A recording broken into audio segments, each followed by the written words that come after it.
core ng officers palagi, anong makakatulong sa members.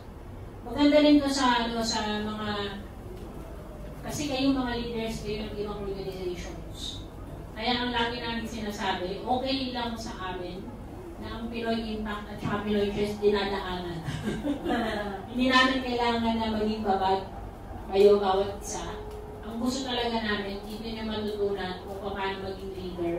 Tapos dalhin nyo sa mga organizations nyo para kumalat. Para yung mga Pilipinos dito, maka-receive sila ng talagang servant leadership na para sa kanila. So okay lang yun na dadaan kayo dito, matututunan, at wini-wish ko rin na may mga matitira na ilan. Kasi hindi pwede na kapag halimbawa ako, di ba kami nagsimula kami ni Ate Kat, napunta ako ng Singapore, buti ninuloy ni na Julie, saka ni Ate Kat. Nung umalis si Ate Kat, buti nandito pa ako. Paano pag umalis na ako? Kaya tayo muna ng officers. So, kagaya ngayon si Ate Fe, hindi siya okay. Kung hindi niya na-train yung iba, yari tayo. Kung hindi partner si Ate Lorna bilang MC, yari tayo. So, ganun. So, ang wish ko sa bawat isa sa atin, mag-produce tayo ng kapareho natin. Kung ano yung ginagawa ko, matututunan din nila. Dati ako bumibili ng yung mga ganyan, bubuhanin ko yan. Ako bibili kami ng Ate Kat. Ako yung nagpapabook sa baba. Ako yung magdadala ng tape, ng tarpaulin. Pero ang goal, paano mo ipapasa, na iba naman yung gagawa.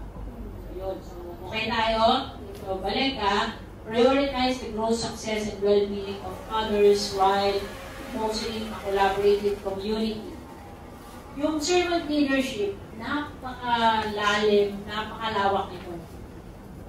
Dadaanan lang natin yung ilang principles. Yung libro nito may 10. Dito sa handout natin dito.